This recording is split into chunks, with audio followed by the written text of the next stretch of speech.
ಮುಂದಿನ 3 ರಾಶಿಗಳ ಇಡೀ ವಾರದ ಫಲಾಫಲ ಏನು ಅದ್ರ ಬಗ್ಗೆ ಶಾಸ್ತ್ರಿಗಳು ತಿಳಿಸ್ಕೊಡ್ತಾರೆ. ಶಾಸ್ತ್ರಿಗಳೇ, ಕರ್ಕಾಟಕ ರಾಶಿಯಿಂದ. ಕರ್ಕಾಟಕ ರಾಶಿಯವರಿಗೆ ವಾರದ ಆದಿಯಲ್ಲಿ ಹೇಗಿರ್ತದೆ ಅಂದರೆ ಚಂದ್ರ ವ್ಯಯಸ್ಥಾನದಲ್ಲಿರ್ತಾನೆ. ಹೀಗಾಗಿ ಆರೋಗ್ಯದಲ್ಲಿ ಚೇತರಿಕೆ ಇದೆ. ಅದು ಆದರೆ ಸ್ವಲ್ಪ ಅಲೆದಾಟ, ಸುಸ್ತು ಈ ಥರದ್ದು ಇರುತ್ತೆ.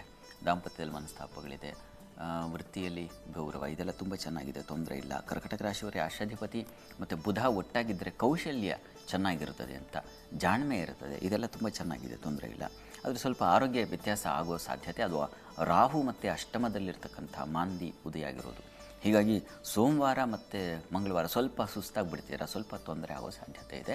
ಅಲೆದಾಟ, ಹೆಚ್ಚಿನ ಅಲೆದಾಟ, ಆತ್ಮೀಯರ ಜೊತೆಗೆ ಸುತ್ತಾಟ, ಇವುಗಳು ನಿಮ್ಮನ್ನು ಹೈರಾಣು ಮಾಡುತ್ತೆ, ಅದು ಬಹಳ ಮುಖ್ಯವಾದದ್ದು. ಇನ್ನು ವಾರದ ಅಂತ್ಯ ಭಾಗದಾಗ ಗಮನಿಸ್ಕೊಂಡ್ರೆ ರವಿ ಪರಿವರ್ತನೆ ನಿಮಗೆ ಧನಾಧಿಪತಿ ನೀಚ ಸ್ಥಾನಕ್ಕೆ ಹೋದರೆ ನೋಡಿ, ಮಾನಸಿಕವಾಗಿ ಬೌದ್ಧಿಕವಾಗಿ ದುರ್ಬಲತೆ ಬರುತ್ತೆ, ಅಸಮಾಧಾನ ಉಂಟಾಗುತ್ತೆ, ಹಣಕಾಸಿನಲ್ಲಿ ತೊಂದರೆ ಉಂಟಾಗ್ತಕ್ಕಂಥದ್ದು, ಕುಟುಂಬ ವಿಚಾರದಲ್ಲಿ ತೊಂದರೆಗಳು ಉಂಟಾಗ್ತಕ್ಕಂತಹ ಸಾಧ್ಯತೆ. ಮತ್ತು ಮಾಂದಿ ನಿಮಗೆ ಪಂಚಮ ಸ್ಥಾನದಲ್ಲಿ ಸಂಚರಿಸ್ತಾ ಇದ್ದರೆ ಬುದ್ಧಿ ಸ್ವಲ್ಪ ಮಂಕಾಗುತ್ತೆ, ಉದರ ಬಾಧೆಗಳು ಬರ್ತದೆ. ಮಕ್ಕಳ ವಿಚಾರದಲ್ಲಂತೂ ರಾಡಿ ಕಿರಿಕಿರಿ ಆಗಿಬಿಡುತ್ತೆ ಈ ಒಂದು ಕೊನೆ ಸಂದರ್ಭದಲ್ಲಿ. ಶುಕ್ರವಾರ ಅಂತೂ ಗುರುವಾರ ಶುಕ್ರವಾರ ಮಕ್ಕಳೇ ನಿಮಗೆ ಶತ್ರುಗಳು, ಆ ರೀತಿಯಲ್ಲಿ ಉಂಟಾಗ್ಬಿಡೋ ಸಾಧ್ಯತೆ ಹೆಚ್ಚಾಗಿರುತ್ತೆ. ಹೀಗಾಗಿ ಕರ್ಕಾಟಕ ರಾಶಿಯವರು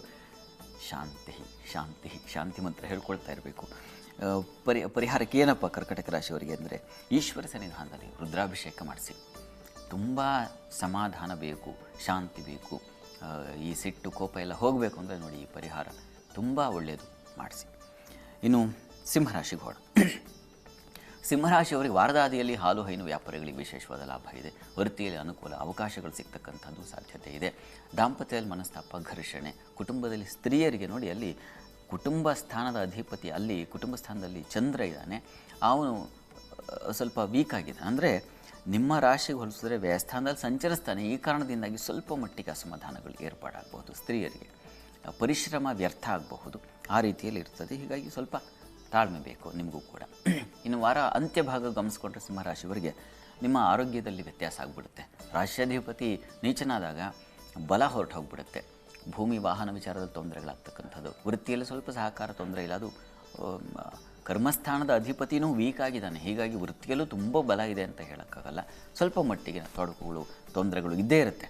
ಇನ್ನೊಂದು ಒಂದೂವರೆ ತಿಂಗಳು ನಿಮಗೆ ಸ್ವಲ್ಪ ವೀಕಾಗಿರುತ್ತದೆ. ಯಾವ ಕೆಲಸಗಳು ಕೈ ಹಾಕಿದ್ರೂ ಅದು ಸಕ್ಸಸ್ ಆಗದೇ ಇರತಕ್ಕಂಥದ್ದು, ಪ್ರಾರಂಭವೇ ಆಗದೇ ಇರತಕ್ಕಂಥದ್ದು. ಆರೋಗ್ಯದಲ್ಲೂ ಸ್ವಲ್ಪ ತೊಂದರೆ ಬರ್ತಕ್ಕಂಥದ್ದು, ಕಣ್ಣಿನ ಬಾಧೆಗಳು, ಥ್ರೋಟ್ ಇನ್ಫೆಕ್ಷನ್ ಆಗ್ತಕ್ಕಂಥ ಸಾಧ್ಯತೆ, ಇವುಗಳನ್ನೆಲ್ಲ ಸೂಚಿಸ್ತಾ ಇದೆ. ಸಿಂಹರಾಶಿಯವರು ಬಹಳ ಎಚ್ಚರಿಕೆ ತಗೋಬೇಕು. ಒಂದು ಆದಿತ್ಯ ಹೃದಯ ಹೇಳ್ಕೊಳ್ಳಿ. ಈಶ್ವರ ಸನ್ನಿಧಾನಕ್ಕೆ ಕೆಂಪು ವಸ್ತ್ರ ಹಾಗೂ ಗೋಧಿ, ಇದ್ರ ಜೊತೆಗೆ ಸ್ವಲ್ಪ ಗೋಧಿಯನ್ನು ದಾನ ಮಾಡಿ. ಜೊತೆಗೆ ತಪ್ಪದೇ ಪ್ರತಿ ದಿವಸ ಆದಿತ್ಯ ಹೃದಯ ತಪ್ಪದೇ ಕೇಳಿಸ್ಕೊಳ್ಳಿ, ಇದು ಒಳ್ಳೆಯದು. ಇನ್ನು ಕನ್ಯಾ ರಾಶಿಗೆ ಹೋಗೋಣ. ಕನ್ಯಾ ರಾಶಿಯವರಿಗೆ ನೋಡಿ, ವೃತ್ತಿಯಲ್ಲಿ ವಿಶೇಷ ಅವಕಾಶ, ಅನುಕೂಲ, ಲಾಭ ಚೆನ್ನಾಗಿದೆ. ಹಾಲು ಹೈನು ಕ್ಷೇತ್ರದಲ್ಲಿ ಲಾಭ ತುಂಬ ಚೆನ್ನಾಗಿದೆ. ಲಾಭಾಧಿಪತಿ ಕರ್ಮಸ್ಥಾನದಲ್ಲಿದ್ದರೆ ನೀವು ಮಾಡಿದ ಕೆಲಸಕ್ಕೆ ಒಂದು ಹುಲ್ಕಡ್ಡಿ ಎತ್ತಿಟ್ಟರು ಅದಕ್ಕೊಂದು ವಿಶೇಷ ಗೌರವ ಧನ ಸಿಗುತ್ತೆ, ಆ ರೀತಿಯಲ್ಲಿ ಇದೆ, ಚೆನ್ನಾಗಿದೆ. ಹೆಚ್ಚಿನ ವ್ಯಯ ಇದೆ, ಅಲೆದಾಟವೂ ಇದೆ. ಸಾಲ ಶತ್ರುಗಳ ವಿಚಾರದ ಸ್ವಲ್ಪ ತೊಂದರೆ ಅನುಭವಿಸೋ ಸಾಧ್ಯತೆ ಇದೆ, ಸ್ವಲ್ಪ ಪ್ರಮಾಣದಲ್ಲಿದ್ದು. ಹೆಚ್ಚಿನ ಆತಂಕ ಬೇಡ. ವಾರದ ಆದಿಯಲ್ಲಿ ನಿಮಗೆ ತುಂಬ ಚೆನ್ನಾಗಿದೆ. ಕೆಲಸ ಕಾರ್ಯಗಳಂತೂ ಸಹೋದ್ಯೋಗಿಗಳ ಸಹಕಾರ, ಒಂದು ಸಪೋರ್ಟ್, ಇದೆಲ್ಲ ತುಂಬ ಚೆನ್ನಾಗಿರುತ್ತೆ. ಹೀಗಾಗಿ ಕೆಲಸಗಳಿಗೆ ತೊಂದರೆ ಆಗೋದಿಲ್ಲ, ಯೋಚನೆ ಮಾಡಬೇಡಿ. ವಾರಾಂತ್ಯ ಗಮನಿಸ್ಕೊಂಡ್ರೆ ಅಲ್ಲಿ ನೋಡಿ ವ್ಯಯಾಧಿಪತಿ ಧನಸ್ಥಾನಕ್ಕೆ ಬಂದುಬಿಡ್ತಾನೆ. ಹೀಗಾಗಿ ತುಂಬ ಖರ್ಚು, ಸಹೋದರ ಸೇವಕರಲ್ಲಿ ತೊಂದರೆ, ಹಣ ವಿದ್ಯೆ ವಿಚಾರದಲ್ಲಿ ತೊಂದರೆ, ತೊಡಕುಗಳು, ಭಯ, ಆತಂಕ, ಆಗಂತುಕ ಸಮಸ್ಯೆಗಳು ಬರ್ತಕ್ಕಂಥದ್ದು. ಕೆಲಸ ಕಾರ್ಯಗಳಲ್ಲಿ ಮಾತ್ರ ಸ್ವಲ್ಪ ಅನುಕೂಲಕರವಾಗಿರುತ್ತದೆ. ಹೀಗಾಗಿ ಆತಂಕ ಇಲ್ಲ. ಕೆಲಸದ ವಿಚಾರದಲ್ಲಿ ಏನೂ ತೊಂದರೆ ಇಲ್ಲ. ಆದರೆ ಹಣದ ವಿಚಾರದಲ್ಲಿ ಪರದಾಟ ಆಗುತ್ತೆ. ಮಾತು ಸ್ವಲ್ಪ ಕಠಿಣವಾಗಿ ಮಾತಾಡಿ ನೀವು ನಿಂದನೆ ಗುರಿಯಾಗಿಬಿಡ್ತೀರಾ, ಇನ್ನೊಬ್ಬರಿಗೆ ಕೆಟ್ಟವರಾಗಿಬಿಡ್ತೀರಾ. ಇದರ ಕಡೆ ಸ್ವಲ್ಪ ಗಮನ ತೆಗೆದುಕೊಳ್ಳಿ. ಮತ್ತು ಬಹಳ ಮುಖ್ಯವಾಗಿ ಭಯ, ಆತಂಕ ನಿಮ್ಮನ್ನು ಕಾಡುವ ಸಾಧ್ಯತೆ ಇದೆ. ಅದು ಗುರುವಾರ ಶುಕ್ರವಾರ ಅಚಾನಕ್ಕಾಗಿ ಬರ್ತಕ್ಕಂಥ ಭಯ ಇದೆಯಲ್ಲ, ಅದನ್ನು ಚೇತರಿಸ್ಕೊಳ್ಳೋದೇ ಕಷ್ಟ, ಹಾಗಾಗಿಬಿಡುತ್ತೆ. ಇದಕ್ಕೆ ಪರಿಹಾರ ಏನಪ್ಪ ಅಂತಂದರೆ, ಕನ್ಯಾ ರಾಶಿಯವರಿಗೆ ಈಶ್ವರ ಸನ್ನಿಧಾನದಲ್ಲಿ ಬಿಲ್ವಾರ್ಚನೆ ಮಾಡಿಸಿ. ಬಿಲ್ವಾರ್ಚನೆ ಅದರಿಂದ ಬರುವ ಫಲ ಅಷ್ಟಿಷ್ಟಲ್ಲ, ಅದು ಹೇಳ್ತಿರೋದು, ಅದನ್ನು ನೀವು ಅನುಭವಿಸಬೇಕು. ಯಾವ ಭಯದಿಂದ ಹೇಗೆ ಬನ್ನಪ್ಪ ಹೊರಗೆ ಅಂತ ಆಗುತ್ತೆ ನೋಡಿ, ಪ್ರಯತ್ನ ಮಾಡಿ.